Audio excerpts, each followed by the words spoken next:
You're listening to Podketeers. Welcome to episode 494 of Podketeers. This week, the universe giveth Lorcana and the universe taketh Lorcana away. Dreamlight Valley finally leaves public beta status, and we give you our initial thoughts on the release and new features. Several Pixar films finally get a theatrical release. A fan favorite returns with Fantasmic in spring 2024. Rolly Crump makes his way to Spotify. We dive into whether Disney used AI to recreate a recreation of their own art. And we start winding down great moments with Mr. Andrew, covering facts about 2019 and 2020. We'd love for you to join the conversation on our social networks, including Instagram and Facebook, but we invite you to join us on Discord. Joining the community is super simple. Just head on over to podketeers.com/links and click on the Discord button to join our community.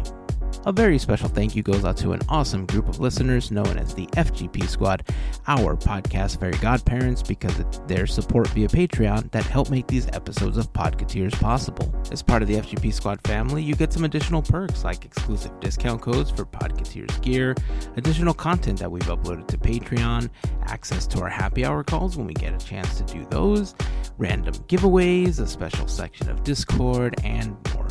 For more information on how you can become part of the FGP Squad family, we invite you to check out podketeers.com/FGP. And as always, a super special thank you goes out to the FGP Squad for their continued support. So that's going to wrap up the intro. I am going to go nurse this headache that I've had for a really long time. It's been a crazy long week because of it. And then I'm going to try to get some rest. So if this is your first time hanging out with us, welcome. We hope that you enjoy the episode and that you come back for more. And of course, if you've been hanging with us for a while now, welcome back, friends. Here is episode 494 of Podketeers.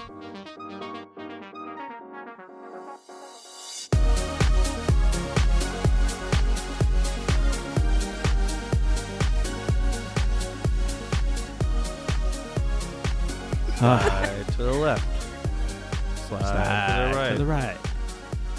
Is that really what you had in your head? Because I had that. Blue, blue, blue. Yippity, blue. I can't even think about it right now. I don't even know where my brain is right now. I'm going to be upfront with all of you. I have had the worst tension headache all day. It's one of those headaches that starts like in the middle back of your head and resonates down into like your shoulder blades. Oh. And so it's just been nasty all day. And so I figured, you know what? Maybe I just need caffeine. So I got some caffeine and I got some extra shots in there. 3 to be exact. So now I'm super wired and I have a tension headache. It's fantastic. Fun. So not only does my heart feel like it's going to pop out of my chest, I also have a bad tension headache. So it's been fun all day. But you know what? We're going to get through this. It's going to be fun. We're going to talk about stuff. And we're going to talk about more stuff, and then we're going to wrap it up with great Mr. Andrew, and then we'll call it a night. Sure. Try to get some sleep, So, guess what? What? I almost had Lorcana over the weekend. Oh. By the way, shout out to our pal and FGP Squad member, Heather, because she's been keeping me updated whenever she finds Lorcana in different places. The problem so far has been that I just haven't been able to go to said places to buy it. Mm-hmm. But at least she's telling me, hey, these people have it in stock, this shop has it in stock, and it's been great because there's a couple near me that maybe this weekend I'll try to go to. The only problem is that one of them, I've run into this in the past, that I call the shops, and I guess they're saying, no, we don't have it when you call to not get a flood of people. It might be just like a precautionary thing so people don't try to go buy them out. Yeah. But if you go in person and you ask for it, they'll tell you, oh, yeah, we have this, and this pack. So It might just be one of those things where we might have to go in person or something. But thank you, Heather, for keeping me posted on whenever you find it. But on Shop Disney, they released the Rise of the Floodborn, which was the first expansion pack to Lorcana.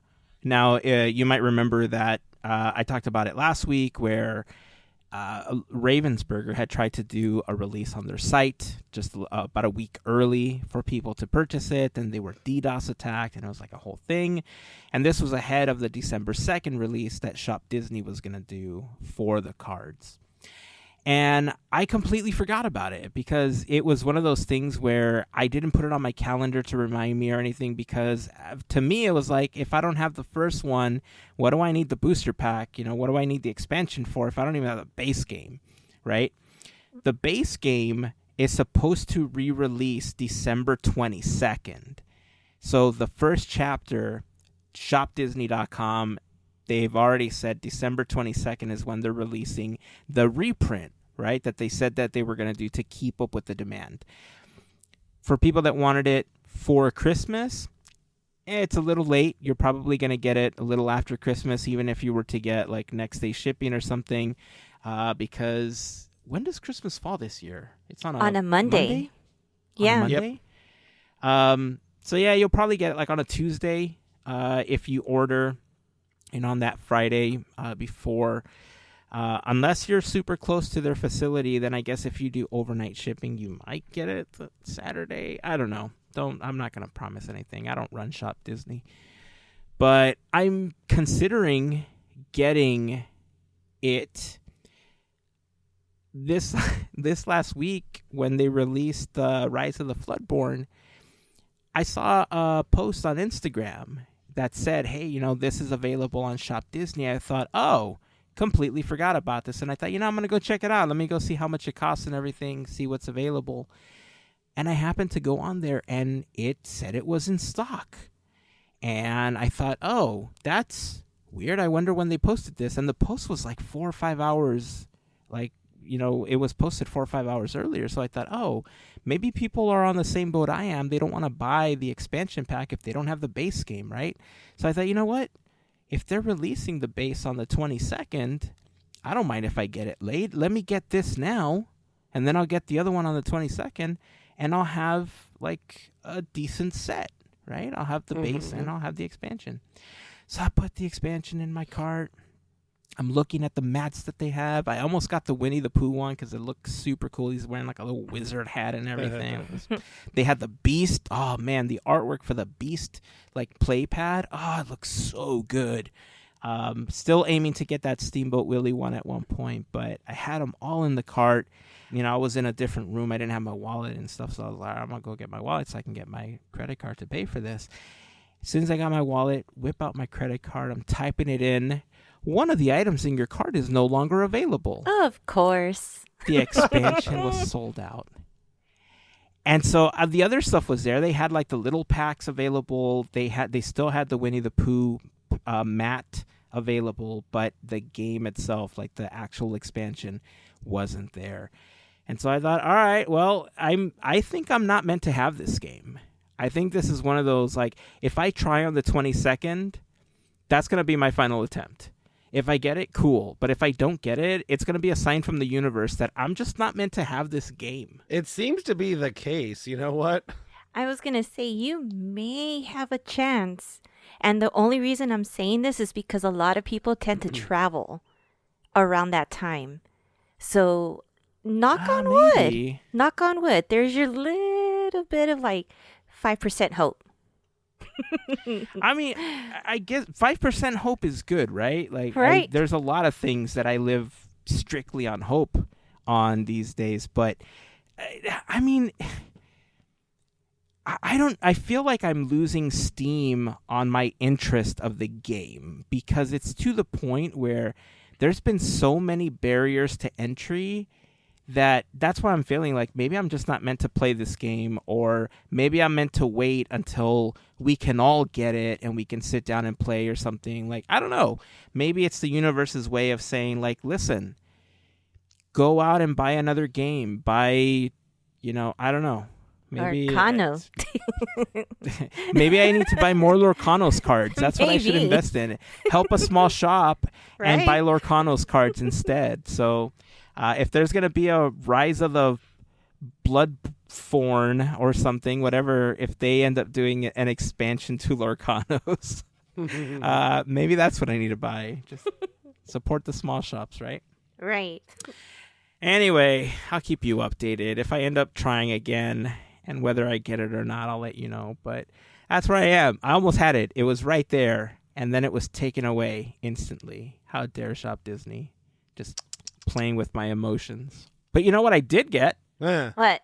The expansion pack for Disney Dreamlight Valley. Ooh. So the Rift in Time expansion pack has officially been released for Disney Dreamlight Valley. There's so many layers to this that I want to talk about it. I'm going to quickly summarize them because before I say anything, I've gotten a couple of hours of playtime in, and that's all I've been able to play all week. Like, I haven't really gotten any more playtime from it. But here's my initial thoughts on this update for December 5th and for the expansion. 1. The new Star Path items, they're okay. They're not bad. Really, the highlight is really Belle's Christmas dress. That, I think, is probably the best thing in there. Everything else is, it's items, basically. The fact that you can now add Jack to the Valley, super cool. Haven't really done much to bring him to the Valley, but I'm excited to get him into the Valley. The multiplayer that they introduced is by far the most disappointing thing ever as far as multiplayer is concerned. Okay. I tried the functionality, and in order to get it, you just talk to Vanellope. Vanellope, am I ruining part of the story? Nah, because it's like the first thing that happens, so it is what it is. So you talk to Vanellope, and she gives you this like cylinder, like tube, where it's almost Star Trek-y, where like you jump into this tube and you like teleport right to another valley. But while you're in another valley, you can't do anything. You can't mine. You can't dig. You can't. You can pick up food and a few items that the person that owns that valley has. Like, they can kind of drop stuff for you to pick up, but not much. Okay. You can't farm. You can't harvest. You can't even enter a building if the person who owns the valley doesn't go with you. So if you were trying to go into Scrooge's shop, for instance, you'll just sit there, and the person that owns the valley will get an alert saying, like, hey, you all have to go together, sort of situation. Okay. If you go into a building, you can't leave the building unless the owner of the valley leaves with you. So you're basically trapped until they release you. So you can't even transport back to your own valley until they leave the establishment with you. If you buy something at Scrooge's shop, it's gone. Like, if there was like this one brand new item that's like, oh, we both want to get this, you have a death match and essentially decide who's going to get it, because once one player purchases it, it's gone. There isn't like a multiplayer purchase or anything. So with that said, there are some murmurs about how Gameloft was committed to releasing the multiplayer update on December 5th. However, it was unfinished, and they released it because, somebody higher than the people creating it said, nope, this is the day you're releasing it for the holidays, and that's the way it's got to be. I don't know how much truth there is to that. Yeah. But if that turns out to be true, it may explain why the multiplayer functionality is so limited.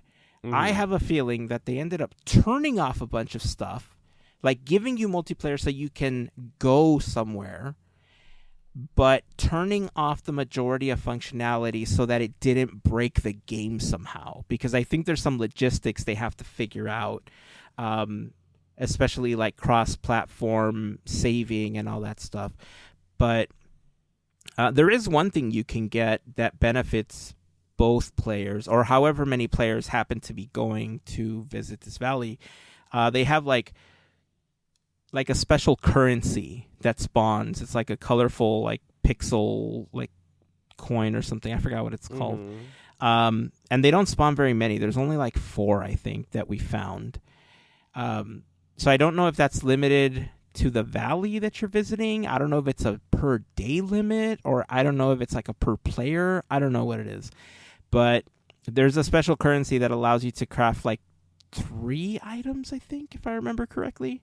They don't do much, those items, but it's a start, right? So as far as functionality is concerned, I'm not angry or anything. I'm hopeful, right? Like, let's go back to the hope thing.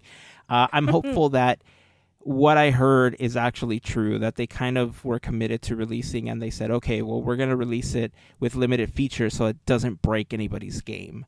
Yeah. So that's kind of where we are with the December 5th release and the multiplayer function. The Rift in Time expansion, hot damn, it's so good.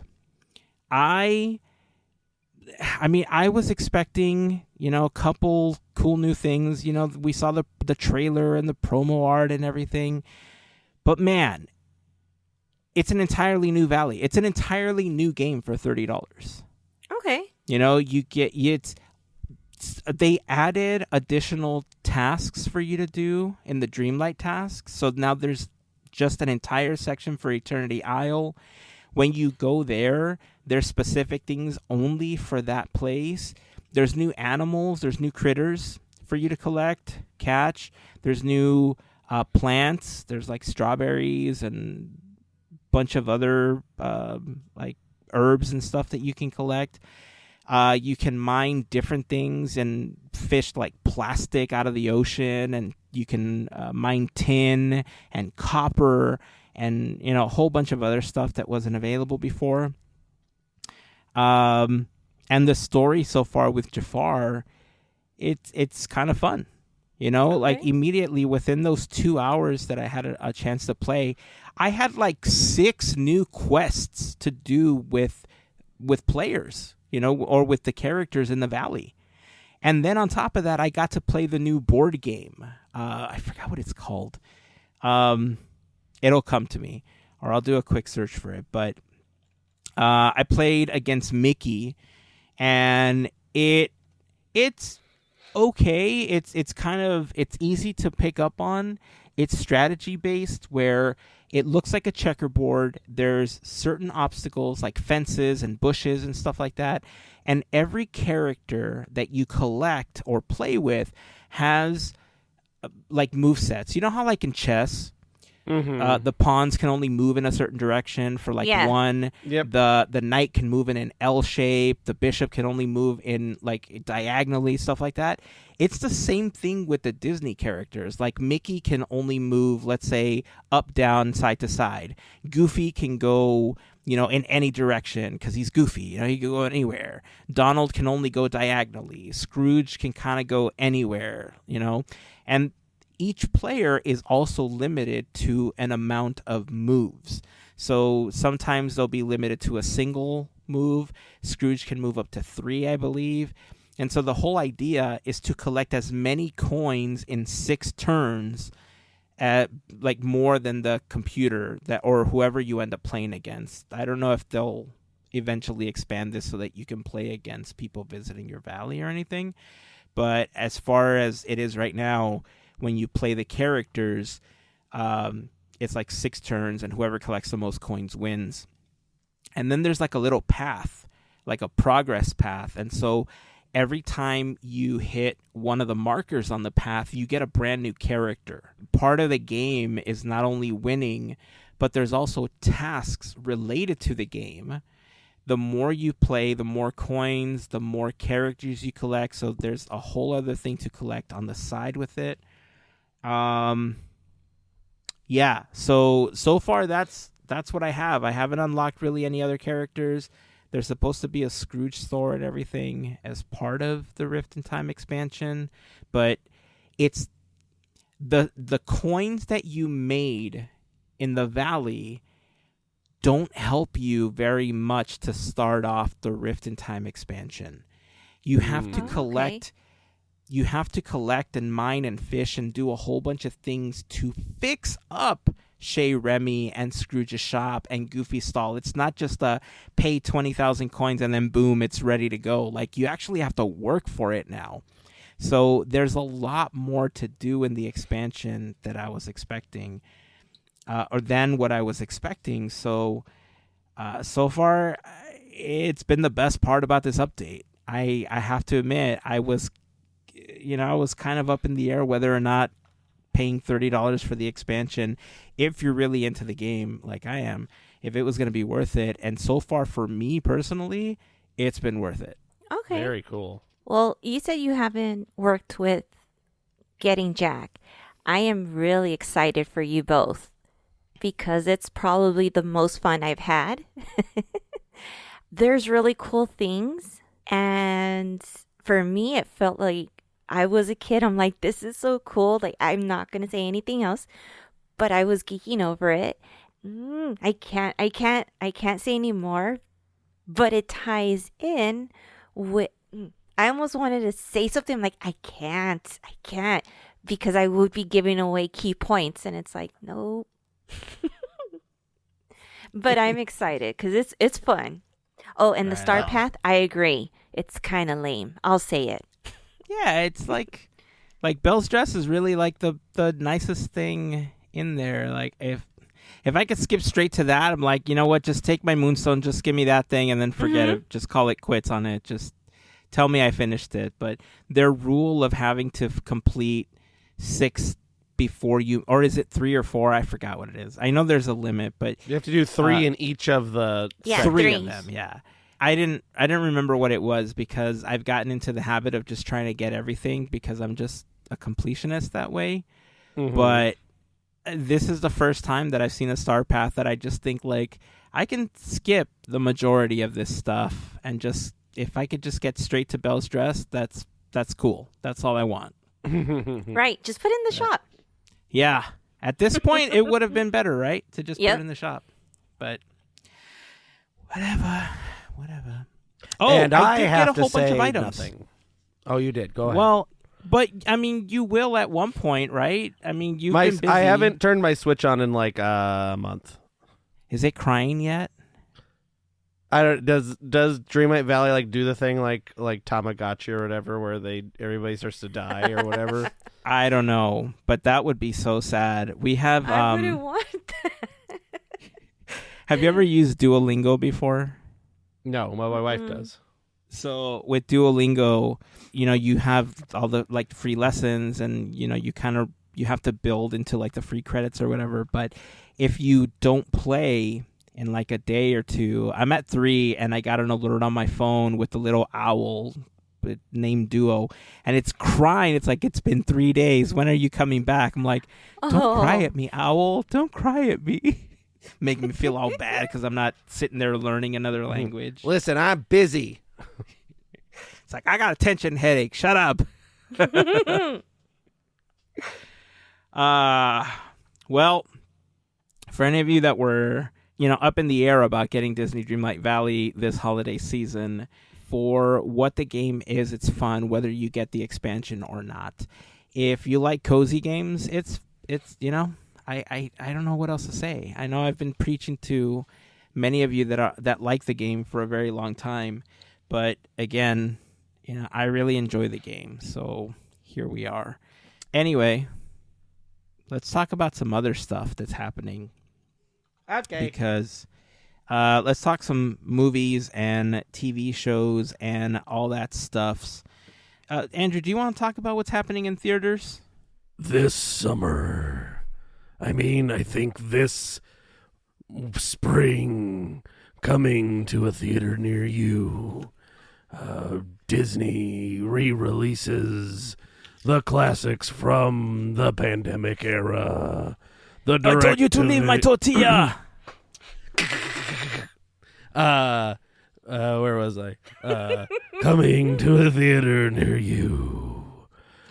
What was it? I forgot which ones. Little tortilla boy. Little tortilla boy. No! Disney Pixar's Soul. Disney Pixar Turning Red. And Disney Pixar Luca to something. Anyway, they're re-releasing some movies in theaters that haven't been. They only got a Disney Plus release, so it looks like Soul, Turning Red, and Luca will be returning to theaters in the. I guess you call it the spring, late winter, early spring. I don't have the dates in front of me, but it was like what, March? Actually, Soul's gonna be coming out in January. So not that January. far. That's the winter then. Yeah. This winter. I did a really bad job. I got to work on that impression. Oh, it was So pretty they're good. doing a scattered release, right? Right. It's like every month or something. It looked like. I don't know. Okay. Let's see. Those movies, I mean, look, I'll just say it. They got shafted, right? Oh, they yeah. didn't get Oh, a full definitely. theater release or anything. And, I know that there's a lot of people that would have wanted to see them in theaters. And like Soul, I think, was a really great film, and it totally deserved a theater release. Turning Red, I mean, all three of them were good. They all Yeah. deserve that theater release. So the fact that they're getting them now is great. If you love watching films on the big screen, now you get a chance to watch these. I hope that their releases make up for the idea that they failed as releases, because it was totally different time. The circumstances of their release were much different than anything any other film has been through. So I hope that these releases show different, right? Because it was kind of this like weird. I don't know if this is where people would pinpoint it, but remember all the talk of like how Pixar is no longer a great studio and that the films were the first ones to fail. It's like, bro, we were in the middle or the beginning and middle of a pandemic when all these were released. Like, people were not going to the movies. Not everybody had a Disney Plus subscription, and if they did, they didn't have the $30 to pay for what you wanted for the film initially before they released it for free for everybody, right? So I hope that this turns the table on what's considered a successful release for these three films. Yeah, I agree. It's definitely, like, hopefully people go out and see it. I do have the dates here. Soul will be January 12th for, I'm assuming, in a limited engagement. And then Turning Red will be February 9th. And then Luca will be March 22nd. These are all preceding the release of, I mean, by a little bit, but Inside Out 2 comes out in June. Oh, okay. Okay. I mean, it's a good lead up. Yeah. Yeah. And especially lead up to Pixar Inside Fest Out is 2. coming back. So there you go. I can't wait to see Soul, because that one I really wanted to see in theaters. And then that was like one of the films where I saw streaming, and it's like, this is beautiful. I should have seen this in theaters. Wished I would. And now I'm going to finally get a chance to. And Luca. Yeah. Luca was another one that I feel needs big screen treatment. So, and of course, Turning Red. They're all really good. And I think they're going to get that love. I think the order in which they are being released is probably the order that I would be most excited to see them in. I know it's the same order I think that they were released in. Luca came before Turning Red. Yeah. Right. Luca was first. So it was Soul, Luca, Turning Red, right? Yeah. Yeah. Mhm. But the order that they're being released is probably the order that I'm most excited to have the opportunity to see them. It's hard to say that I liked any least because they were all great. But of the three, I probably liked Luca the least. And then I liked Soul the most. And then Turning Red was right in the middle. So, What about Silencio Bruno? I like Silencio Bruno. That's what I'm saying. It's hard for me to say that I like any, like that I didn't like them because I did. Right? It's just in order from like the most to least. It's the order that being they're a pain in the butt. Do you think that Lightyear, I think, was released at this really awkward time where, like, we were, like, things were kind of starting to open back up, but not really, but it was kind of. Like, do you think that at some point they'll give the same treatment to Lightyear? I mean, here's the thing. Lightyear was June 2022, so I think everybody was pretty much, back if they were, the grand majority of people's mindsets were already kind of like back in it. Theaters had been open for a while. I know we talked about it on the show before. The issue with Lightyear, I think, was nobody knew what they were getting into. Like the concept was so muddled with what was going on that people didn't know it was going, people didn't know what they're getting into. So they're like, I don't know. I'm confused on what this is because we had to like go to Twitter to find out that it's about this and then that thing was wrong and da-da-da-da-da. So, I don't know if they'll do it with Lightyear because Lightyear did get a full theatrical release. It would be nice if they did it with Onward, which had like a truncated release. Oh, right. At the beginning of the pandemic. You're right. Yeah, you're right. And I liked Onward too. Mm-hmm. That was Onward's another a one solid film. You're right. I completely forgot that was like right up, dude. Why didn't they do Onward then? Because it technically did get, I think it technically got a release. It was just like, but it wasn't fair. Yeah, no, it wasn't but fair. It was like 3 weeks. Yeah. Like, because it was released at the end of February, right? In 2020? I believe so. Yeah, I want to say it was like the end of February.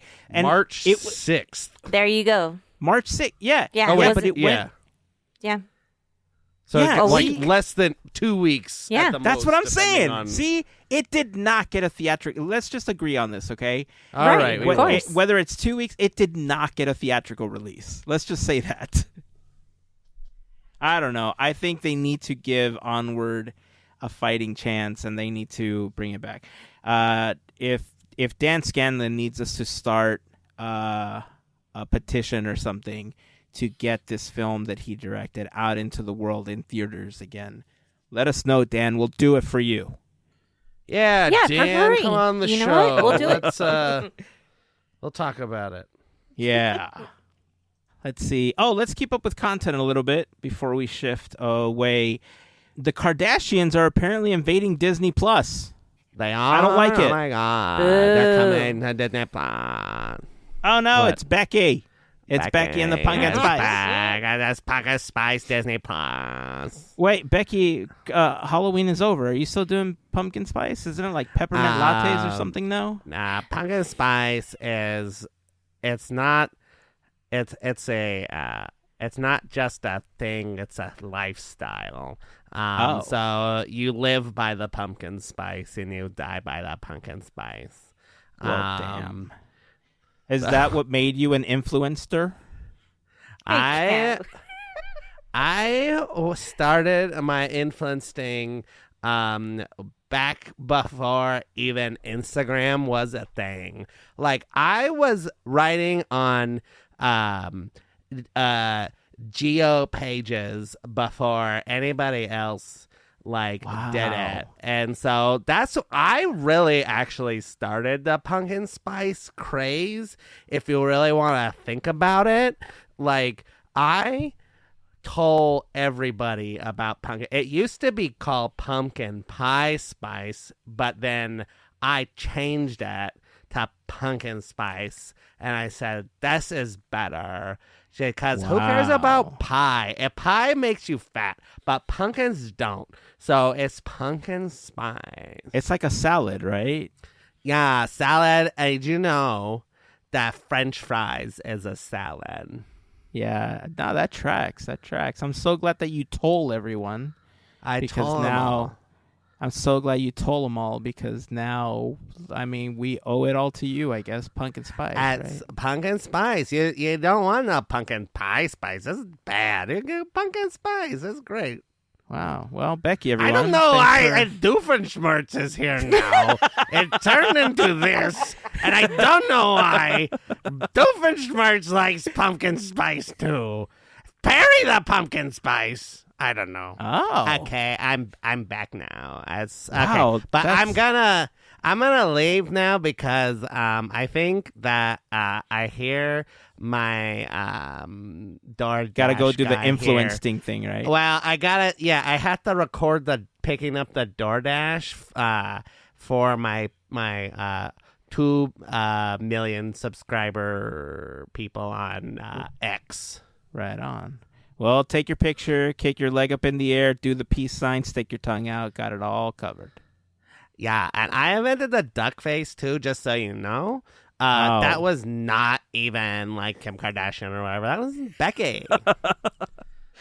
Well, Becky, thanks for being on the podcast this week. Appreciate you coming on and talking about pumpkin spice. All right, hey, thanks. All right, hit me up on all the socials at the real Becky with 3s for E's, okay? And make sure to go to my Patreon and subscribe there so I can keep making the content that you want. Okay, bye. Becky, everyone. Just that was an unexpected guest bomb something. there. I wasn't expecting any of that to happen, but hey, that's Did Becky I miss for you. anything? You Yeah, missed the man, you special had guest. Becky. Becky was here. Becky was here talking about how she invented pumpkin spice and Yeah. how it Wow, wasn't the that's- Kardashians that did duck face, that it was Becky, and I how she missed a became real an celebrity. influencer. Yeah, it's talking What? about how influencing started on her end, and it was crazy. Wow, that's bananas. I'm sorry I missed it. I guess I'll have to listen back. Yeah, you'll have to and figure out what you missed there. So what were we talking about? Disney Plus or something? the Kardashians are invading Disney Plus. How Oh dare no! Yeah. Why? So Hulu. Why? Tell us why. So it's crazy, right? Because when we first got Disney Plus, we were super excited, and we talked about how the app was not great compared to Hulu, right? There were a lot of features that were available in other services, some things that Hulu had, sorting, user profile wise, and everything that we wish came over to Disney Plus. Eventually, they added some features to the Disney Plus app. They made it a little bit better. It was a little more streamlined. Still not as good as Hulu. However, this week, they added a bunch of Hulu content to Disney Plus. If you are one of the subscribers that includes the entire package, which includes the multiple services, which means, you know, this was something that we speculated about. We knew that Disney was looking into buying Comcast's share of Hulu.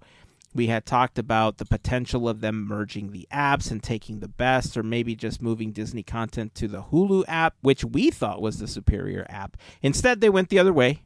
They brought everything into Disney Plus.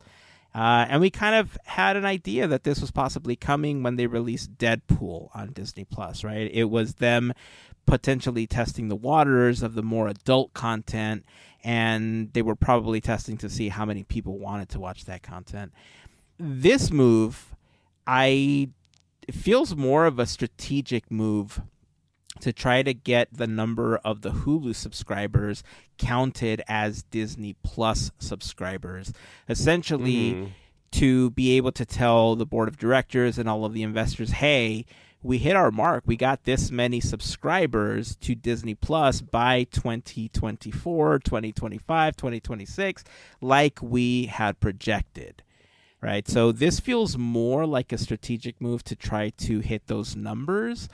by bringing that content over and getting people to log into Disney Plus versus the Hulu app more than just, the merging or anything else. I mean, is that what it feels like to you, or am I am I off on this one? You don't sound crazy at all. Makes sense. It really does. If they wanted to pump those numbers and call, they want positivity, they want positive results, it's pretty much the way that they're going to have to do it. I don't know. It kind of makes me think of that, remember when they put up the mission accomplished banner for the Iraq War?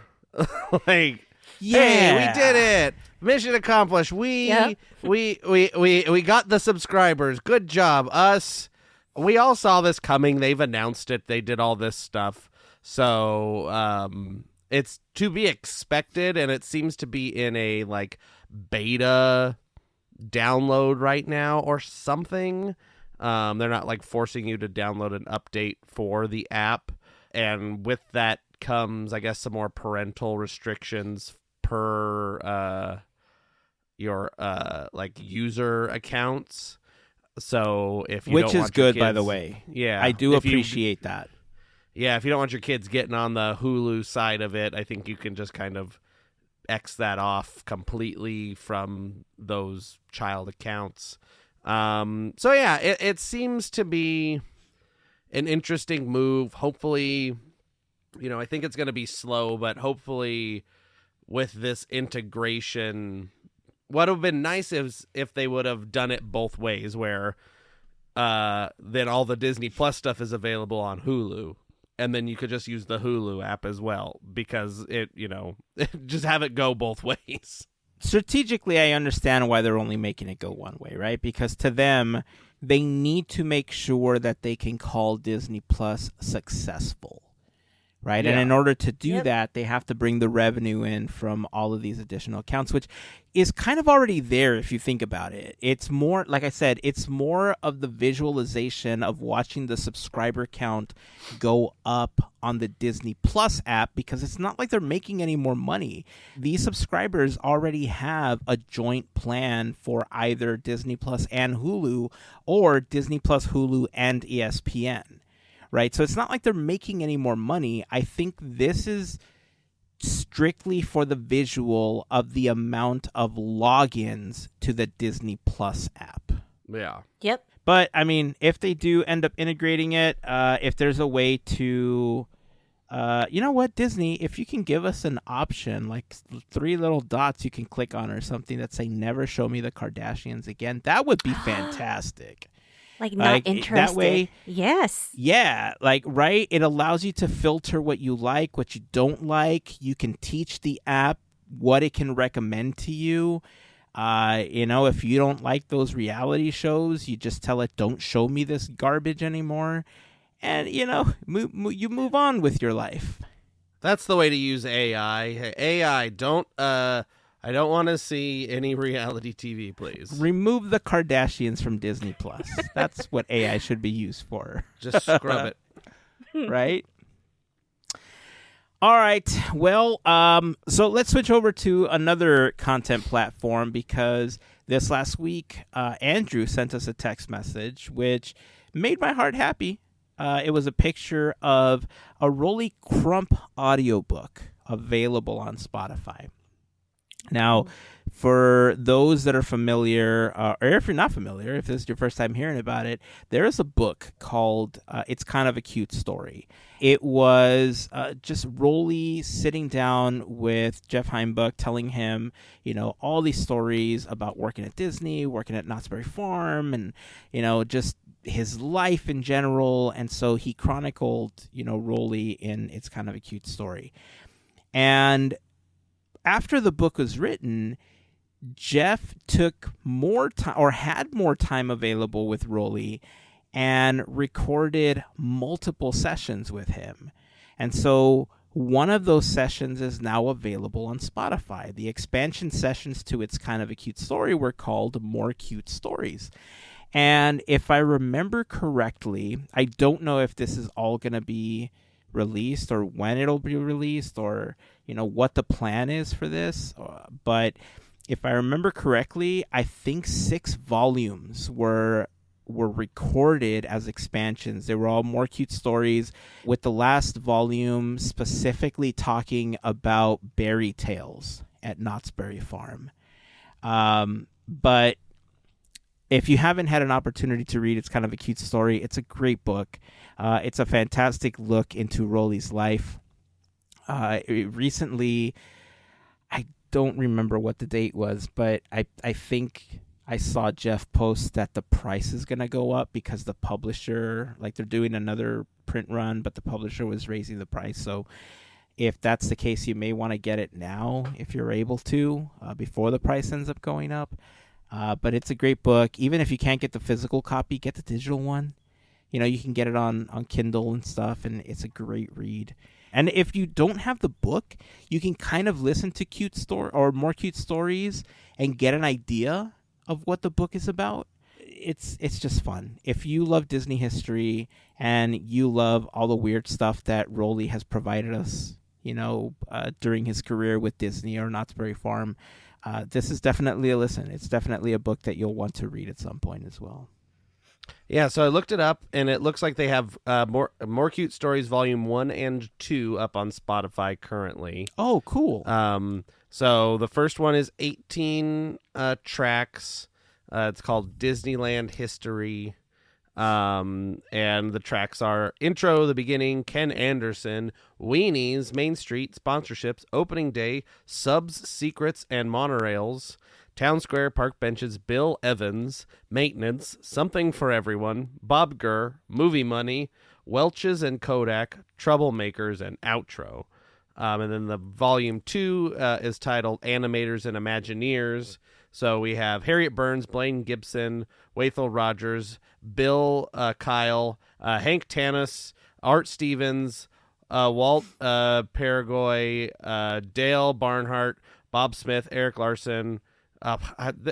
This one's really long. You'll just have to read it for yourself because there's 26 tracks of Imagineers and Animators. I was like, I'm going to go and list all of these, but some of them are like, this one, Bob Smith, is 53 seconds long. So it's just kind of like Don Lusk, 32 seconds long. So it's, just short snippets of, I guess, what he's, just off the cuff. Yeah, it's just memories and things that, little stories. And that was the thing about Rolly, right? Usually when he was about to tell you something, that's where the name of the book came from, because you would ask him a question and, he would get really into it. You would see him light up and he would say, it's kind of a cute story. And then he'd go into explaining what it was all about. So the title is an homage to Rolly's storytelling, but that's why some of these are just so short, because he's just, like you said, it's off the cuff thoughts on particular people or events or items, attractions, whatever the case was. But definitely worth a listen either way. Content-wise, we didn't get a chance to talk about this, but before we jump into great moments with Mr. Andrew and wrap up the podcast, and before we talk about this topic, I want to quickly remind you that this episode of Podketeers is brought to you by a fantastic group of listeners known as the FGP Squad, our podcast Fairy Godparents, because it's their support via Patreon that help make these episodes of Podketeers possible. For more information on how you can become part of the FGP Squad family, we invite you to check out podketeers.com/FGP. There you will find a list of some of our top contributors, a link to our Patreon, some information about what the FGP Squad is all about. But, of course, if you have any questions, please feel free to reach out to us. We'll be happy to answer any questions that you might have.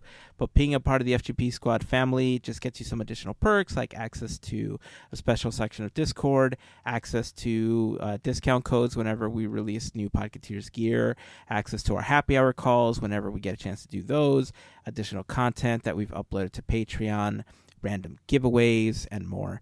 So again, if you have any questions, please feel free to reach out to us. We'll be happy to answer any questions that you might have. But of course, to all of the members of the FGP Squad, we just want to send a huge thank you for your continued support. Couple things. I know I said one before we jump into great moments with Mr. Andrew, but before I get into what I wanted to talk to, park-wise, there was some news about something coming back to the rivers. Yeah, coming back to the rivers is, of course, Fantasmic. We got a new date, May 24th, 2024. And not only is Fantasmic coming back, but we're getting a beloved scene back as well. We are getting Peter Pan back, and that'll be replacing the current, or was current, Pirates of the Caribbean. I am happy about this because, yes, I love pirates, but the show is more better suited for World of Color. I think it's perfect there. Peter Pan's always pretty cool. You know, it's really cute. You know, I get why they changed it up and stuff, but I think this is just going to be like comforting. This is going to be comforting because, of course, we're not going to have the dragon. And that's going to be for a long time. We already know about this. We don't. We don't know. Yes, They we know. haven't said. They said No. a new battle between Mickey and Maleficent, so we don't know what that means. That was also announced. Do we want to speculate it's the dragon? I think it's a little soon. Well, I don't know. I'm just saying. Stranger things have happened. I'm true. being optimistic on this one. It That could is just true. be a That whole is true. projection on the water. It could be. Shh, quiet. Shush your mouth. But personally, I'm just happy that the pirates part is leaving. Elizabeth bothered me. She was annoying. Not the actress. You know what? Props to her for playing Elizabeth. It's just That's how the character the was character. written. Yeah, exactly. She was annoying. Poor thing. And she's not annoying, so it's like, why'd you do that? But yes, Peter Pan is coming back May 24th next year. Awesome stuff. Yeah, it's like, of all the things that were changed in the new Fantasmic, the Peter Pan section was probably the most disappointing. That and then the retooling of the Elephants on Parade. But I've grown more on that than the Pirates section. It never really made sense to me other than in a quote unquote synergy way. But like every other piece of content in Fantasmic is from an animated film. Yeah. And then they just like wedged in Pirates of the Caribbean like into, oh yes, Mickey's imagination. He is imagining Jack Sparrow, of course. We all know Mickey loves to think about Jack Sparrow and Elizabeth, and I don't know, is there a villain part of that? Is it Barbossa is on there, or is it somebody else? I don't even remember. That's how memorable it is. He's trying to get the compass or whatever, but is it just from skeletons or what is? Who knows? Like I couldn't tell you. I don't know. No, it's just basically I don't showing the curse, but there's no villain. Yeah, But yeah, it's he's just trying to, like, get flying his- around, right? Yeah. He's like, well, because no, she's getting captured or whatever, and he's right. She's getting like attacked by skeletons or something. Yeah. and he's all like, a little help Barbossa here, is Jack. a part of it. Barbossa is a part of it. See how Man. memorable this is, everybody. I can recite to you the entire Peter Pan section for you if you want. Dun, dun, dun, Peter Pan ahoy! Follow me, oddies, it is Pan. Look alive, you swabs. Oh, I can do the whole thing. I've listened to that original Fantasmic recording too many times. So it has a special place in my heart. So I hope that it is just like they just slot it back in, and it's the same thing without many, if any, changes. Because it just fits so much better, I think, in that section, and they could bring back the crocodile go chasing behind and all kinds of stuff. So yeah, it's a welcome return. I kind of have a feeling that this is kind of twofold. Well, if the dragon's not completely back in its full form, let's give them something that they miss, and also people must have complained enough about the Pirates of the Caribbean section that they wanted to Probably put it back. Maybe. Plot twist. Peter Pan is trying to save Wendy from Barbossa on the Black Pearl. that's a twist. That's how the segment is really going to go down. That way they get their cake and they get to eat it too. Shooting me, Bane, doing nothing there, Miss Wendy. Oh, it's so funny. So that's it. Fantasmic is coming back. I still think, if they can't get Maleficent up and running the way that we had the animatronic before, I do think that it's going to be closer resembling World of Color, where they're going to do the whole battle just kind of projected on a screen of water. Because, for World of Color, it works, right? And we've seen segments of Fantasmic portrayed that way. So I don't think it's a far reach to think that they are going to bring back that battle possibly in that form if they can't get the animatronic back up. But I'm hopeful that the animatronic does come back, because it is one of the coolest things to see, but it's so impressive. It is. It's really the highlight of, and that show has like 1,000 highlights, and that's the big, I could go into a whole rant about the new Fantasmic and the different changes and stuff, but it's one of the few things that was pretty much left unchanged from the original, the updated original incarnation, when they updated the animatronic, and then they updated the rest of the show. Almost every segment was touched in some way. If it was something small of just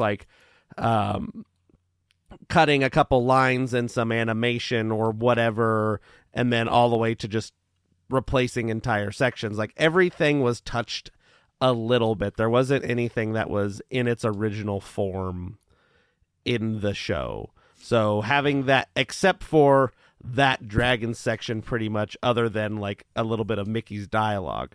So it really has that tie back to the original version that I think a lot of people have a lot of nostalgia for. So bringing back, hopefully, this untouched Peter Pan segment will appease a lot of people. I know it will for me.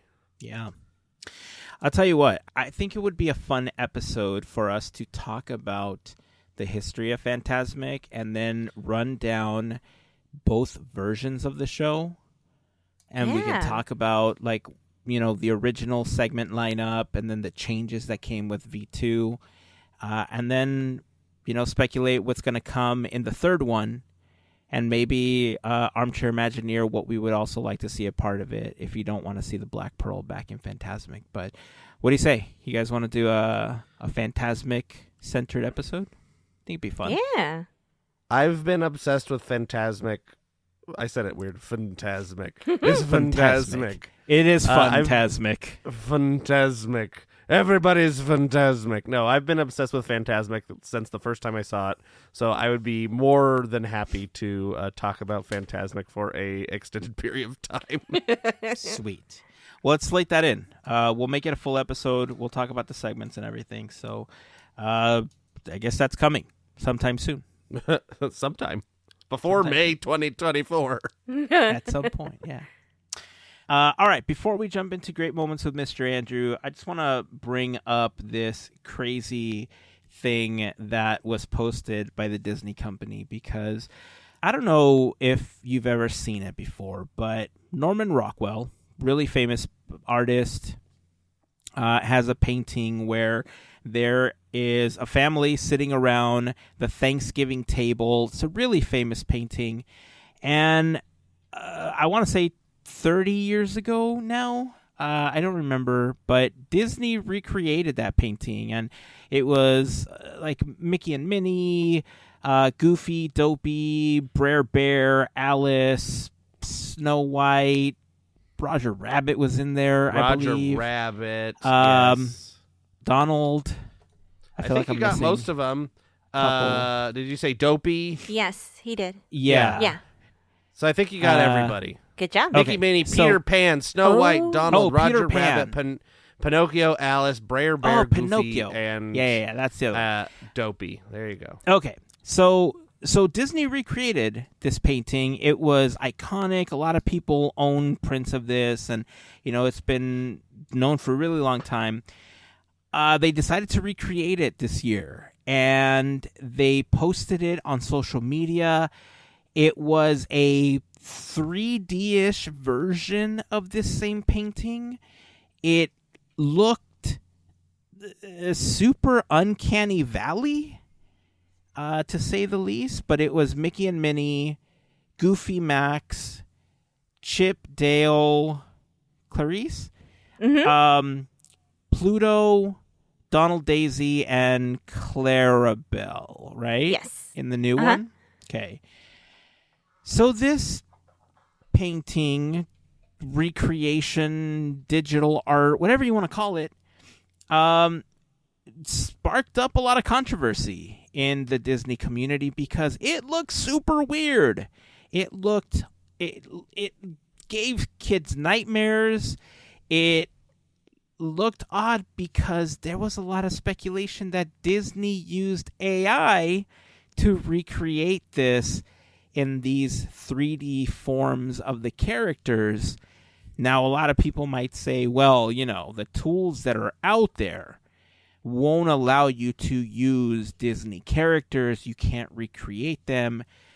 But who's to say that Disney didn't have their own AI servers within the company where they fed all of these models of all of the characters into it, trained it to know what the characters look like, and then said, hey, you see this painting that we have? Recreate it, recreate it in 3D.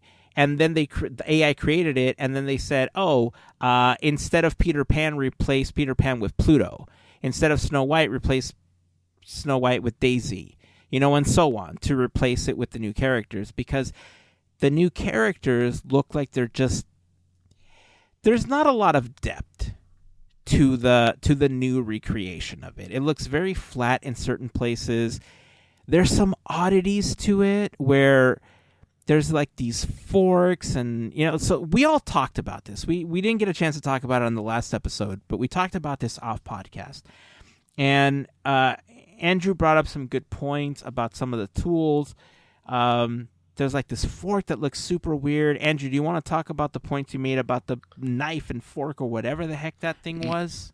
Yeah, so I've been racking my brain a little bit on this since we talked about it. And so some of the things seem like, I think this may be a combo of multiple things. I think somebody had a hand in doing some of these things, but also I think there probably was some AI use.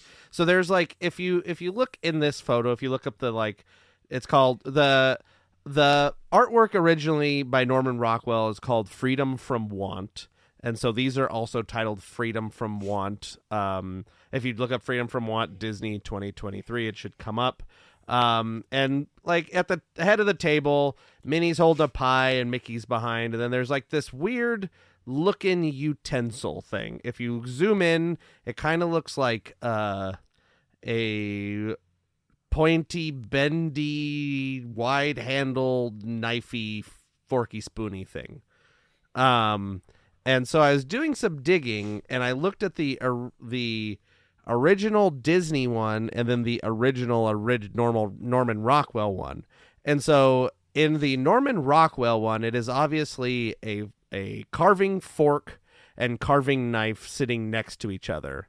And then in the Disney one, the original recreation, that kind of got a little muddled together and kind of turned into kind of a one thing. Like the guy didn't paint it, as high of detail as the Norman Rockwell. And then in the 2023 version, if like the whole table was recreated with AI, they said, okay, take this Disney one and redo it, because that seems to be where they based it from. Then that kind of translated over into another weird combo thing. So it's the thing is, like, it's so hard to tell now with AI, like what can be and what can't be, because like some of the stuff, like the Mickey and the Minnie look like just like a photograph out of the parks, and the Donald kind Pluto. of too. Yeah. And Pluto, but the eyes are kind of weird and his texture's kind of weird. But the Max looks completely animated. Goofy is like half and half, and then the Chip and Dale and Clarice look like painted versus like a like photograph. And then, you know, some of the other ones, like Clarabelle down in the corner, like that's just not how Clarabelle that like as a costume could look. Yeah. So then like the Daisy one also looks like a photo of a costume head, but it's also like in a weird spot. So some of these things are, it's just so hard to tell. And then like, you know, somebody probably then edited the background a little bit. Like the pie is like very photorealistic, where as the fruits and celery and everything else is very painterly and kind of, you know, not photorealistic, more painting looking on the table. So it's just it's just so weird to look at this. And you know, if Disney's using all of their own content to, like, if it's like a Disney paid artist and they go, okay, we want this thing, and then they go, okay, well, I'm gonna just feed all this stuff into an AI that's all owned by us, then I guess okay, like that's No. I guess no, that's No. not, that's why. I don't know. Because it's I'm just trying to, like, horrible. I mean, it is, but it's, you know, here's the thing too. It got people talking, and that's the whole point of any social media. I That's true. Any publicity is good publicity thing. I Ew. guess it's just, I mean, listen, all of this, like I said, it really does feel like Disney took a bunch of photos that exist of their characters from social media, from their archives and everything, and they fed it into AI and said, learn from these pictures. This is Minnie, this is Mickey, this is Pluto. Here's where I want you to place them, right? Yeah. And it's very apparent, like you said, like with Pluto, there's like this weird kind of photorealism to him, and there's kind of like his fur texture, which wouldn't necessarily be there. It's different than what the painted texture would be. Donald looks like the fur of the character. Daisy just looks like half of her head is floating on top of the table for some odd reason. But what really solidified this as more of an AI versus a person working on this is when you zoom in on Minnie's face, right? If you look at Minnie's eyes in particular, it has the depth of the eye that you would see on the actual costume. And it's outlined horribly by this painting or AI or whatever this is. Like, that's like the worst eyeliner I've ever seen on Minnie. Right? But that depth in general is what you would see on the actual costume, not anything that you would ever paint. With Mickey, it feels a little closer to what it would look like painted, right? But even Mickey looks like it was a picture that they kind of cutesified a little bit to make it look like a painting. And that's why it looks so off, because there's Goofy's eyes look very similar to Minnie's, where it's layered in this really weird way that the costume would be layered, right? So I don't know if this. Here's the deal: if this is what Disney wants to do with AI, and if this is what they were battling against SAG and the digital artists and the animators and everything against, stop. Keep paying your animators. Pay them for what they do best, because this is not what I want to see from Disney content going forward. This was not good. Nope. And it's like, well, in order to get this picture, why couldn't we just use characters physical characters, costumes. Like it makes no Exactly. sense because it's weird. But here's the thing: whoever had the idea underestimated Disney fans because we have a particular eye. We could see when something's out. We could see when something's gone. We know when something's missing. And little things like, do I want to say all of us do that? No, but a good chunk of us do, including myself. Like you could sense when something's off. And that's probably why everybody is like feeling that way because yeah, they look off. I mean, Clarice looks rabid. Why does she look like she's angry? And Clariva looks like she just is staring straight into my soul. When she doesn't really do that at the parks. She looks like she's having fun. So why did they go that route? If it's AI and they used it and they got a bad report, hey, guess what? Listen to your people. Listen to your consumers. We don't like it. Maybe a little bit of people like it. All right, whatever. But majority is we just don't like it because it's just awkward. You know, I wouldn't even say weird because we like weird. It's awkward. Yeah, it is and awkward. it could have been done with costumes. Period. Well, yeah, and you have to go back to like to answer the question on why they're like looking the way they are is because they're copying the original painting, the Freedom from Want. If you look at that, all the people have weird faces. Like there's just a guy in the corner that is looking at the viewer. They're like in the Max position, there's like a creepy little girl. And like where Daisy is, there's like a floating head lady with no hands. Like that's like if this is AI, which it seems to be, it is, like they're rendering all of the, you know, characters in the same kind of spaces and facial features that all the other, like the original one has. So like in the Clarice spot, like that lady is like laughing ridiculously and stuff. So they're trying to emulate that exactly. And is it a success? Doesn't seem like it, but that's why like the face, why it's doing what it's doing. So like, and the original Disney parody of this is done by, Charles Boyer. Covered it on a Quizneyland episode a little while ago. Disney legend, Disneyland's first full-time artist, like on staff. He did like all of these Disney recreations. He did like the Mickey with the firefighter thing and all those things. Those are all him. So all of those kind of Mickey with a nurse or a cop and a bunch of different paintings. He created like 100 and something pieces of artwork at Disneyland, including this, the original parody of Freedom from Want.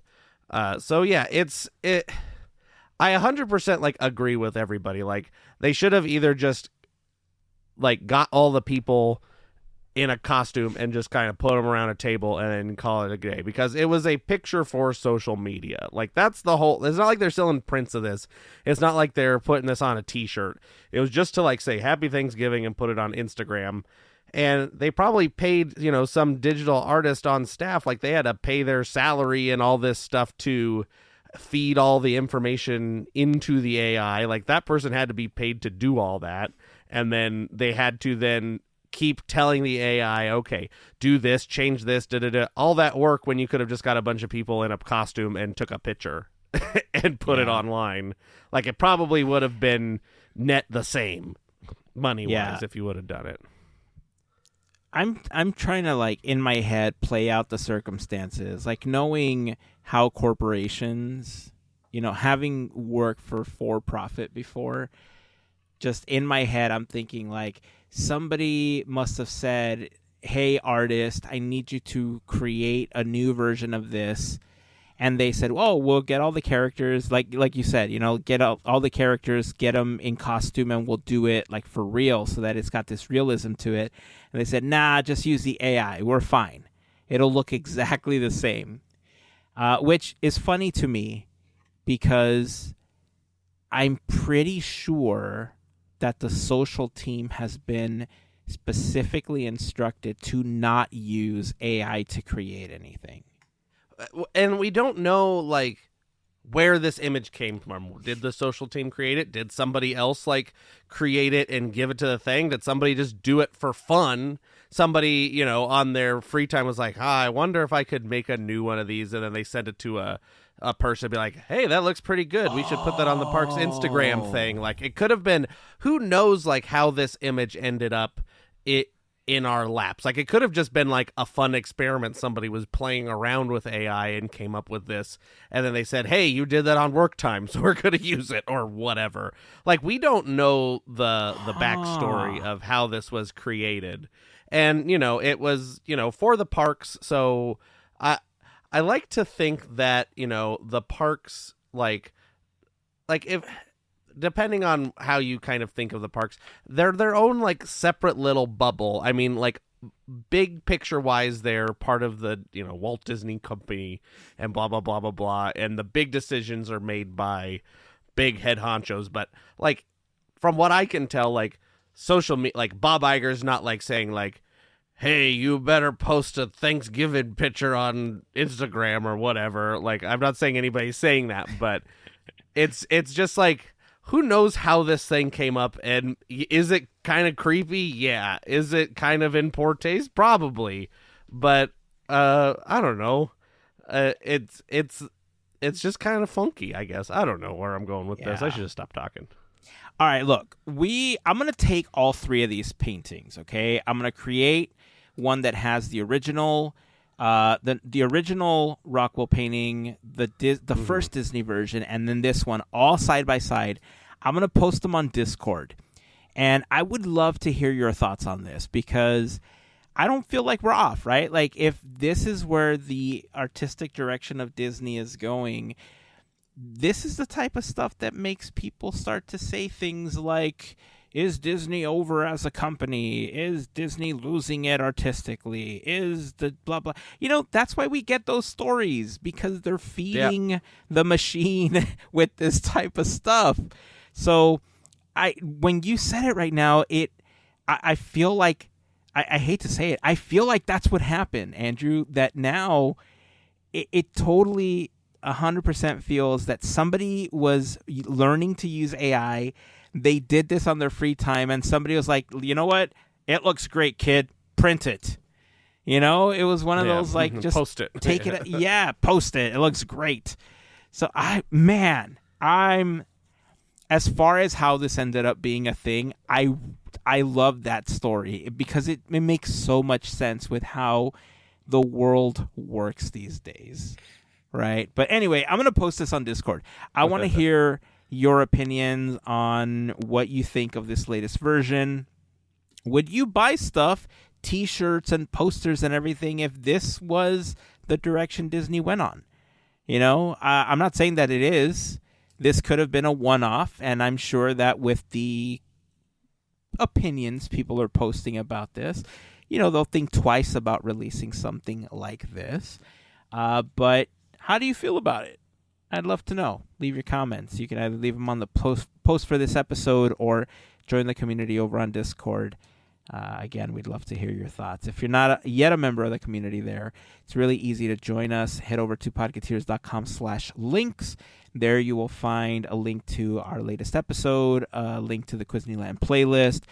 Anytime that we're doing a fundraiser, you'll find the information and links to our fundraisers there. Plus, you'll find links to our YouTube channel and Larry's channel, Goofy Guys Adventures. If you're not following Larry, make sure that you subscribe. He streams from the parks 2 or 3 times a week. So if you want to get your Disney fix as far as being in the park, that's going to be a great way to do it. Larry's streams are always really good, too, because he's always so respectful of the cast members and everything that's going on. Always great on attractions compared to other streamers. So, again, Goofy Guys Adventures over on YouTube. Make sure that you subscribe and you follow him on Instagram as well to get alerts whenever he goes live from the parks. All right. I think it's time to start winding down the episode.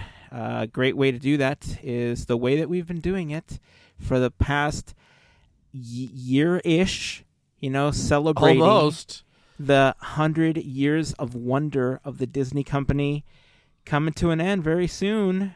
This week we're covering what years, Andrew? The years this week are 2019 and 2020. All right. Well, without further ado, here is Great Moments with Mr. Andrew with the greats. Mr. Andrew. Yo-ho, Pirate's Life. I don't know. We're almost done with this. Next week is the last one, I think. So let's just jump right in. We'll start for film releases in 2019. We have Captain Marvel, Dumbo, Disney Nature Penguins, Breakthrough, Avengers Endgame, Tolkien, Student of the Year 2, Aladdin, Dark Phoenix, Toy Story 4, Spider-Man Far From Home, Stuber, The Lion King, The Art of Racing in the Rain, Ad Astra, Lucy in the Sky, Maleficent, Mistress of Evil, Jojo Rabbit, Ford vs. Ferrari, Frozen 2, Star Wars, The Rise of Skywalker, and Spies in Disguise. That list includes the Fox properties, which we'll be covering now. Oscars that year, Bao won Best Animated Short Film, and Black Panther won for Best Original Score, Best Costume Design, and Best Production Design. For TV in 2019, the premieres are Marvel Rising, Chasing Ghosts, Gigantosaurus, Sydney to the Max, the live-action Kim Possible film, Fast Lane, Miraculous Tales of Ladybug and Cat Noir, Tots, Just Roll With It, Amphibia, Grand Hotel, Descendants 3, Bluey, Mixed-ish, Emergence, Stumptown, Bless the Hearts, Marvel's Rising, Operation Shuri, Gabby Duran and the Unsittables, and The Rocketeer. And the shows ending this year are Bizarrevark, Milo Murphy's Law, and Star vs. the Forces of Evil. Also for TV on November 12th, Disney Plus launches in the United States, Canada, Netherlands with 8 original series, 1 exclusive series, and 2 original films. The releases on Disney Plus that year, exclusive to Disney Plus, are Encore, Forky Asks the Question, High School Musical, the musical, the series, Marvel's Hero Project, The Mandalorian, The World According to Jeff Goldblum, The Imagineering Story, Lady and the Tramp, Noel, and Togo. For video games in 2019, the releases are Kingdom Hearts 3, Marvel Ultimate Alliance 3, The Black Order, Star Wars Jedi Knight 2, Jedi Outcast, Disney Tsum Tsum Festival, Ice Age Scrat's Nutty Adventure, and Star Wars Jedi Fallen Order. For theme parks in 2019, January 1st, Star Wars Path of the Jedi closes at Disney's Hollywood Studios. January 18th, Mickey's Mixed Magic premieres at Disneyland. January 25th, Mickey's Sensational Parade returns to Disneyland. February 22nd, World of Color returns to California Adventure. March 31st, Ant-Man and the Wasp Nano Battle opens in Tomorrowland at Hong Kong Disneyland. On April 1st, the Red Car Trolley closes in Buena Vista Street, California Adventure. Also on April 1st, Armageddon, Les Effets Spéciaux closes in the back lot at Walt Disney Studios Paris to make way for Avengers Campus. On April 5th, Jesse's Critter Carousel opens in Pixar Pier. April 26th, Mickey's Filler Magic opens in Hollywoodland at California Adventure. May 1st, Disney's Hollywood Studios celebrates its 30th anniversary. May 23rd, Rivers of Light has its final performance at Animal Kingdom. On May 31st, Star Wars Galaxy's Edge opens at Disneyland. On June 1st, Disney's Typhoon Lagoon celebrates its 30th anniversary. June 7th, Disneyland Forever returns to Disneyland. On June 17th, Primeval World closes in Dinoland USA at Animal Kingdom. On June 28th, Inside Out Emotional Whirlwind opens in Pixar Pier at California Adventure. July 23rd, Soarin' Fantastic Flight opens in the Mediterranean Harbor and at Tokyo Disney Sea. August 1st, Oh Canada closes in the Canada Pavilion at Epcot. On August 2nd, the Main Street Electrical Parade returns to Disneyland. On August 29th, Star Wars Galaxy's Edge opens at Disney's Hollywood Studios. On September 1st, Rock and Roller Coaster featuring Aerosmith closes at the backlot at Walt Disney Studios Paris to make way for Avengers Campus. On September 4th, both the Laughingstock Company and the Pixar Monic Orchestra have their final performances at the Disneyland Resort. On September 29th, the Disney Skyliner begins operations at Walt Disney World. September 30th, Illuminations Reflections of Earth has its final performance at Epcot. And October 1st, Epcot Forever premieres at Epcot. And December 5th, Star Wars Rise of the Resistance opens in Galaxy's Edge at Hollywood Studios. Other notable events of 2019. January 9th, Pixar Putt, the traveling mini golf course, debuts in Melbourne, Australia. March 20th, Disney acquires the rights to 21st Century Fox, leaving out a few assets to be spun off to a new formed Fox Corporation. April 20th, Fox Searchlight Pictures celebrates its 25th anniversary. June 9th, Donald Duck celebrates his 85th birthday. December 5th, Disney Television Animation celebrates its 40th anniversary.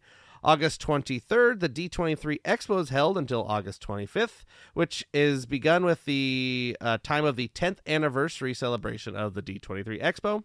And on November 12th, Disney Plus launches in the United States. The Disney Legends class of 2019, the inductees are Wing Chow, Robert Downey Jr., Jon Favreau, James Earl Jones, Bette Midler, Kenny Ortega, Barnett Ritchie, Robin Roberts, Diane Sawyer, Ming-Na Wen, and Hans Zimmer. And the notable deaths of 2019, we have February 9th, Ron Miller, February 15th, Dave Smith, March 4th, Luke Perry, April 30th, Peter Mayhew, May 14th, Tim Conway, June 6th, Dr. John, July 6th, Cameron Boyce, July 9th, Rip Torn, July 26th, Russi Taylor, September 13th, Eddie Money, October 6th, Rip Taylor, and December 8th, Carol Spinney. Wait, did I say Rip Taylor twice? I hope I didn't. So. July 9th was Rip Torn. I'm sorry. There's two Rips. I'm sorry. July 9th was Rip Torn, and October 6th was Rip Taylor. That brings us to 2020. Films released in 2020 are Underwater, Downhill, The Call of the Wild, Wendy, Onward, The New Mutants, The Empty Man, and Elita Battle Angel. And the shorts released this year are Playdate with Destiny and Burrow. And at the Oscars, Ford vs. Ferrari wins Best Film Editing and Best Sound Editing. Jojo Rabbit wins for Best Adapted Screenplay. And Toy Story 4 wins for Best Animated Feature. For TV in 2020, the premieres are The Owl House, Simple Samosa, Outmatched, Zombies 2, Duncanville, Disney Fam Jam, Mira Royal Detective, The Disney Family Sing-Along, and Upside Down Magic. And shows ending this year are Star Wars Resistance, Rapunzel's Tangled Adventure, Modern Family, Doc McStuffins, The Rocketeer, Agents of S.H.I.E.L.D., Elena of Avalor, Coop and Cammy Ask the World, and Spider-Man Maxim Venom. And on September 30th, all the Disney Kids television networks were permanently shut down in the United Kingdom and Ireland after 25 years on the air due to a failed agreement with Sky UK and Virgin Media, and their content all moved exclusively to Disney+. Exclusive to Disney Plus releases are Diary of a Future President, Shop Class, Stargirl, Disney Insider, BR Chef, Dolphin Reef, Prop Culture, It's a Dog's Life, Taylor Swift City of Lover Concert, Artemis Fowl, Hamilton, Black is King, Muppets Now, Howard, Magic Camp, The One and Only Ivan, Phineas and Ferb the Movie, Candace Against the Universe, Mulan, Earth to Ned, Secret Society of Born Royals, The Magic of Disney's Animal Kingdom, Godmothered, Safety, On Point, and Soul. For video games in 2020, the releases are Kingdom Hearts HD 1.5 and 2.5 Remix, and Kingdom Hearts HD 2.8 Final Chapter Prologue. Kingdom Hearts 3 Remind, Disney's Twisted Wonderland, Predator Hunting Grounds, Kingdom Hearts Union X Dark Road, Marvel's Avengers, The Sims 4 Star Wars Journey to Batuu, and Kingdom Hearts Melody of Memory. For theme parks in 2020, January 5th, the Studio Tram Tour Behind the Magic closes at Walt Disney Studios Park to make way for Cars Road Trip. January 6th, Snow White's Scary Adventure closes at Disneyland to make way for Snow White's Enchanted Wish. January 17th, Rise of Resistance opens in Galaxy's Edge at Disneyland. On January 5th, I'm just going to preface this right now. I'm only going to cover the COVID stuff once. I'm not going to cover all the open, close. So it's going to be truncated because we all lived through it and it's crazy. So here we go. January 25th, in response to the growing outbreak of COVID-19, China, Shanghai closes its gates temporarily. And January 26th, the same thing happens at the Hong Kong Disneyland Resort. February 19th, the Regal Eagle Smokehouse opens in the American Adventure Pavilion at Epcot. February 27th, Magic Happens premieres at Disneyland. And the same day, the Jungle Cruises Baumakadi Bertha sinks in Adventureland at the Magic Kingdom. On February 28th, Fantasmic has its final performance at Disney Sea. It was originally set to close March 25th. On February 29th, due to COVID-19, the Oriental Land Company announces a temporary closure of Tokyo Disney Resort. On March 4th, Mickey and Minnie's Runaway Railway opens in Disney's Hollywood Studios. On March 14, as a result of the coronavirus outbreak, the Disney Cruise Line has temporarily suspended all departures. The Disneyland Resort, including Disney California Adventure, are temporarily closed, as well as the parks at Disneyland Paris and Walt Disney Studios Park Paris. And on March 16th, the same thing happens at the Walt Disney World Resort, including Magic Kingdom, Epcot, Disney's Hollywood Studios, Disney's Animal Kingdom, Disney's Blizzard Beach, and Disney's Typhoon Lagoon. On March 14th, Aulani is closed due to COVID-19. On April 1st, Disney's Blizzard Beach celebrates its 25th anniversary. May 20th, Disney Springs reopens at Walt Disney World following updated guidance from the government for COVID-19. July 3rd, the Oriental Land Company announced a deployment of a new Type C monorail for the Disney Resort line at Tokyo Disney Resort. On July 7th, Magic Kingdom and Animal Kingdom at Walt Disney World soft reopen. July 9th, Downtown Disney at the Disneyland Resort in Anaheim has a soft reopening. July 11th, the Walt Disney World Resort reopens in phases, starting with the Magic Kingdom and Animal Kingdom. July 15th, Epcot and Disney's Hollywood Studio reopen as part of a phased reopening. July 17th, Disneyland celebrates its 65th anniversary. On August 2nd, Splash Mountain ride vehicle sinks in Splash Mountain at the Magic Kingdom. On September 12th, Hong Kong Disneyland celebrates its 15th anniversary. On September 28th, Enchanted Tale of Beauty and the Beast in Fantasyland, The Happy Ride with Baymax in Tomorrowland, and Mini Style Studios in Toontown open at Tokyo Disneyland. On October 10th, the Disneyland Resort announces that Frozen, Live at the Hyperion, and Mickey and the Magical Map are both permanently closed.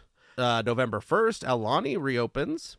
On November 19th, Disney's California Adventure partially reopens with just Buena Vista Street opening for dining and shopping. On November 21st, Hong Kong Disneyland's 15th anniversary celebration begins with the opening of the Castle of Magical Dreams. And December 20th, the Electrical Water Pageant returns at Walt Disney World. Other notable events of 2020. On January 6th, the Disney Channel became an uninterrupted to limited commercial service after 22 years of being commercial-free. So they got commercials now at Disney Channel. That's what that's saying. On January 17th, the Walt Disney Company announces that they have dropped the Fox name on both the 20th Century Fox and Fox Searchlight Pictures, and were respectively renaming as 20th Century Studios and Searchlight Pictures. Its logos and fanfares are still kept intact. On February 25th, Bob Iger, Chief Executive Officer of the Walt Disney Company, has stepped down from his role and named Bob Chapek of Disney Parks Experiences and Products as his new CEO. He will assume the role of Executive Chairman and its Board of Directors to ensure a smooth transition. Through the end of his contract with the company on December 31st, 2021. On March 11th, Frozen, the musical, plays its final performance on Broadway due to COVID-19. On April 8th, Disney Plus surpasses the 50 million paid subscribers after its launch on November 12th. April 15th, the Walt Disney Company has elected its new CEO, Bob Chapek, to its board of directors. Chapek, however, will not be joining any board committees for the time being. On May 18th, Josh D'Amaro was named as the new chairman of Disney Parks Experiences and Products, taking over for Bob Chapek. Rebecca Campbell, who served as president of Disneyland Resort, was named chairwoman of the Walt Disney Direct-to-Consumer and International, taking over for Kevin Mayer. Jeff Vale, former president of Disney Signature Experience, was named as the president of Walt Disney World. Ken Potrock, former president of Disney Consumer Products, was named the president of Disneyland Resort. Kareem Daniel, former president of Walt Disney Imagineering Operations / Product Creation / Publishing and Games, was named the president of Disney Consumer Products. Thomas Mazzolam, former senior vice president of Resort and Transportation Operations at the Walt Disney World Resort, was named the president of Disney Signature Experiences. On May 31st, 20th Century Studios celebrates its 85th anniversary. On July 17th, Caitlin Robrock succeeds in Russi Taylor as the voice of Minnie Mouse. On August 10th, the Walt Disney Company announced its 3 television studio divisions, ABC Studios, 20th Century Fox Television, and Fox 21 Television Studios, to be under its Disney Television Studio unit were completely rebranded respectively as ABC Signature, 20th Television, and Touchstone Television. And finally, the notable deaths of 2020. We have February 5th, Kirk Douglas, May 9th, Little Richard, May 11th, Jerry Stiller, May 15th, Fred Willard, June 29th, Carl Reiner, July 24th, Regis Philbin, August 28th, Chadwick Boseman, August 31st, Sean Connery, and November 8th, Alex Trebek. So that has been the great moments with me, Mr. Andrew, for the years 2019 and 2020. All right. One more to go, and we wrap up all the segments of Great Moments with Mr. Andrew. It's been a fun ride, man. It's been a hard work, lots of stuff, but I'm glad we did it. Definitely hard work. Awesome job. Yeah, definitely.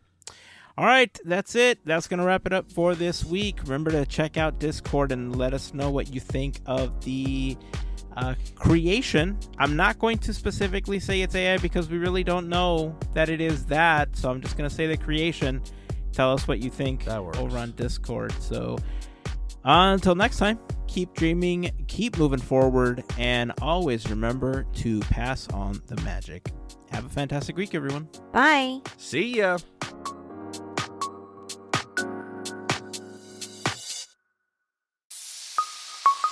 Part of the Podketeers Network.